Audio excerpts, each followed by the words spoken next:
संसार में बहुत से लोग शिव को डर का देवता समझते हैं। संहार करने वाला, श्मशान में रहने वाला, भस्म धारण करने वाला। लेकिन जो शिव को हृदय से जान ले, वह समझ जाता है शिव दंड नहीं देते, शिव बदल देते हैं। यह कथा है एक ऐसे व्यक्ति की जो पाप से भरा था, लेकिन महादेव की मौन करुणा ने उसे अमर भक्त बना दिया। भाग एक। उज्जैनी का अंधकार। उज्जैनी नगरी के समीप एक घना वन था। उस वन में रहता था एक व्यक्ति। नाम था कालिया। कालिया चोर था, डाकू नहीं, साधारण चोर नहीं। वह मंदिरों में चोरी करता था। उसका मानना था, अगर देवता सब जानते हैं तो मुझे रोक क्यों नहीं लेते। उसके हृदय में न श्रद्धा थी न डर। वह जीवन को केवल चालाकी और पेट की आग से देखता था। भाग दो। श्रावण की रात्रि, एक वर्ष श्रावण मास आया। पूरा उज्जैनी महाकाल के जयकारों से गूंज उठा। हर ओर दीप, बेलपत्र, धूप और जल की सुगंध थी। कालिया ने सोचा, आज मंदिरों में धन होगा, आज रात हाथ साफ करूंगा। आधी रात को वह महाकाल वन के पास पहुंचा। वर्षा हो रही थी, आकाश में बिजली चमक रही थी, वन में सन्नाटा था। भाग तीन। अनजाने में शिव पूजन। भागते भागते कालिया एक पुराने शिव मंदिर के पास पहुंचा। मंदिर खंडहर था, छत टूटी हुई। बारिश से बचने के लिए वह अंदर छिप गया। ऊपर से पानी टपक रहा था। छत से एक बेलवृक्ष की डाल झुकी थी। तेज हवा चली। बेलपत्र टूट टूट कर नीचे गिरने लगे और नीचे शिवलिंग था।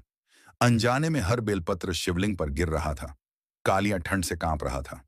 उसने पास पड़ी एक मिट्टी की हांडी से शिवलिंग पर टपकता पानी हटाने की कोशिश की। पानी शिवलिंग पर बहने लगा। भाग चार। शिव की दृष्टि। उसी क्षण कैलाश में महादेव ने नेत्र खोले। नंदी ने पूछा, प्रभु, क्या हुआ?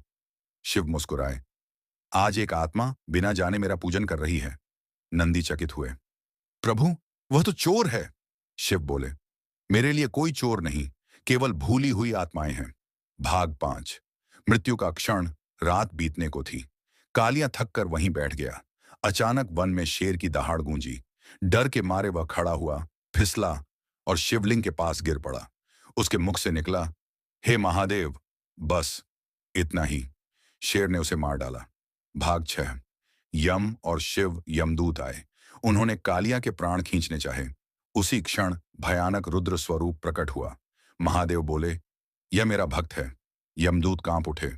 प्रभु, यह तो पापी था। शिव बोले, उसने श्रावण की रात्रि में बेलपत्र अर्पित किए, जल चढ़ाया, मेरा नाम लिया।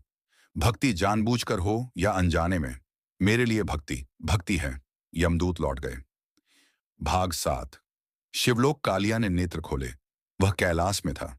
उसका शरीर दिव्य हो चुका था। उसके नेत्रों से अश्रु बह रहे थे। उसने कांपते स्वर में कहा, प्रभु, मैंने तो आपको कभी पूजा नहीं। महादेव ने उसका सिर सहलाया। जो मुझे सच्चे हृदय से एक क्षण भी याद कर ले, मैं उसके जन्मों के बोझ जला देता हूं। कालिया चरणों में गिर पड़ा। उपसंहार। महादेव पाप और पुण्य का हिसाब नहीं रखते। वे देखते हैं हृदय का भाव। जो डर से पुकारे, उसे भी अपनाते हैं। जो भूल से पूजे, उसे भी ताड़ते हैं। जो रोकर गिरे, उसे उठाते हैं। इसलिए कहा गया है भोलेनाथ, क्योंकि वे पूछते नहीं, बस स्वीकार कर लेते हैं।